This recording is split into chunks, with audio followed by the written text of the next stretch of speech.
കേരളത്തിന്റെ 13ാം മുഖ്യമന്ത്രിയായി നമ്മെ നയിക്കാനെത്തുന്ന വി.ഡി. സതീശന്റെ ആസ്തി എത്രയാണ് നോക്കാം. നിയമസഭാ തെരഞ്ഞെടുപ്പിനോടനുബന്ധിച്ച് സമർപ്പിച്ച സത്യവാങ്മൂലം പ്രകാരം സതീശനും ഭാര്യ ലക്ഷ്മിപ്രിയയും ചേർന്ന് ഏകദേശം 6.69 കോടി രൂപയുടെ ആസ്തിയാണ് കൈവശം വെച്ചിരിക്കുന്നത്. അതിൽ സതീശന്റെ ജംഗമാസ്തി മാത്രം 53.82 ലക്ഷം രൂപ വരും. അതായത് കയ്യിലുള്ള പണം, ബാങ്ക് നിക്ഷേപം, ഇൻവെസ്റ്റ്മെൻറ്റുകൾ, സ്വർണം എല്ലാം ഉൾപ്പെടെ. കൈവശമുള്ള പണമോ ഏകദേശം 64,000 രൂപ മാത്രം.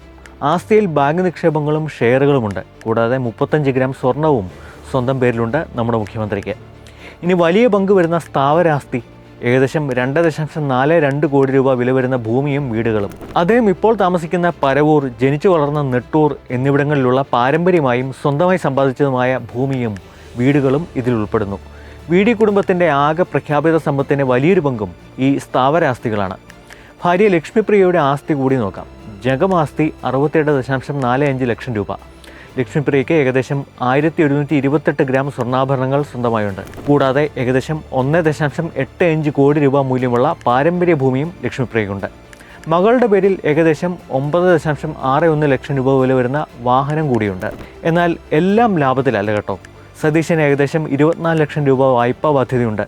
ഭവന വായ്പയും വാഹന വായ്പയും ചേരുന്നതാണിത്. ഭാര്യയ്ക്ക് 17.45 ലക്ഷം രൂപയുടെ കടബാധ്യതയും. അത്യാവശ്യം റിച്ചാണ് അപ്പോൾ നമ്മുടെ മുഖ്യമന്ത്രി അല്ലേ. 6.7 കോടി രൂപയുടെ ആസ്തി, 42 ലക്ഷം രൂപയുടെ ബാധ്യത. അത് ഫിനാൻഷ്യലി മാനേജ് ചെയ്യാവുന്ന ഒരു സാഹചര്യമാണ്. എന്നാൽ കേരളത്തിൻ്റെ അവസ്ഥ അതല്ല. 4.8 ലക്ഷം കോടിയുടെ കടമുണ്ട്. വരുമാനം 1.5 ലക്ഷം കോടി രൂപയ്ക്ക് മുകളിൽ മാത്രം. വാർഷിക ചെലവ് 2 ലക്ഷം കോടി രൂപയോളം. ഇത് മാനേജ് ചെയ്യാൻ വി.ഡി. സതീശന് സാധിക്കുമോ എന്നതാണ് ഇനി അറിയേണ്ട കാര്യം.